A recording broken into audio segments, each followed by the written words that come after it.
أعوذ بالله من الشيطان الرجيم بسم الله الرحمن الرحیم. دوستان محترم،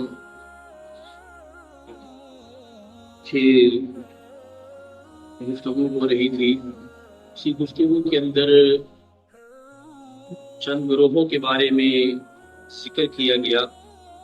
تو ان گروہوں میں ایک گروہ ایسا بھی ہے کہ جو آقا دو عالم صلی اللہ تعالی علیہ وسلم کے ساتھ نسبت قائم ہونے کو، تعلق قائم ہونے پر کفر و شرک کے فتوے لگانے والے ایسے گروہ کے ماننے والے شاید یہ بھول چکے ہیں کہ کن کے بارے میں وہ گفتگو کر رہا ہے.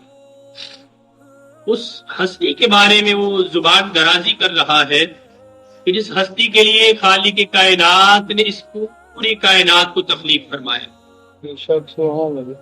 وہ اس بات کو بھول چکا ہے کہ جب اس نے مرنا ہے، مرنے کے بعد جب اس نے قبر میں اترنا ہے تو اسی ذات کی قبر کے اندر اسے زیارت کروائی جائے. سبحان اللہ. وہ اس بات کو بھول چکا ہے کہ جب وہ کل بروز قیامت میدان محشر کے اندر کھڑا ہوگا تو جب اس میدان محشر میں نفس نفسی کا عالم ہوگا، کوئی کسی کا نہیں بن رہا ہوگا، کوئی نبی کسی کی سفارش نہیں کرے گا. اس میدان محشر کے اندر بھی اگر کسی کی سفارش قبول ہوگی تو وہ سفارش قبول جس کی جائے گی وہ کوئی اور نہیں ہے، تیرے اور میرے آقا مولا امام الانبیاء حضرت محمد مصطفیٰ صلی اللہ تعالی علیہ وسلم کی ذات گرامی ہے. یعنی وہ ساری باتوں کو بھول چکا ہے. اور پھر سب سے بڑی بات کہ رب کائنات نے فرمایا، حدیث قدسی ہے کہ کنت کنزا مخفیا، کہ میں چھپا ہوا خزانہ تھا. کہ محبوب صلی اللہ تعالی علیہ وسلم میں نے چاہا کہ میں پہچانا جاؤں تو میں نے آپ کو اس کائنات میں بھیجا. یعنی حضور علیہ السلام اللہ تبارک و تعالیٰ کی پہچان کروانے کے لیے اس کائنات میں آئے ہیں.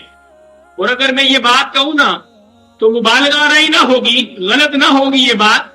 اس پوری کائنات کا اگر مرکز اور محور کوئی ذات ہے تو وہ ذات مصطفیٰ صلی اللہ تعالی علیہ وسلم ہے.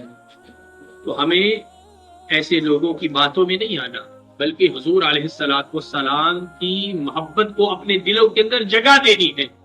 کیونکہ یہ محبت آج ہمارے دلوں کے اندر ہوگی، یہی محبت ہمارے لیے بخشش کا وسیلہ بن جائے گی. تو اللہ تبارک و تعالیٰ کی بارگاہ میں دعا ہے کہ اللہ تبارک و تعالیٰ ہمیں نبی دو عالم صلی اللہ علیہ وسلم کی محبت کو اپنے دلوں میں جگہ دینے کی توفیق عطا فرمائے. آمین. آمین.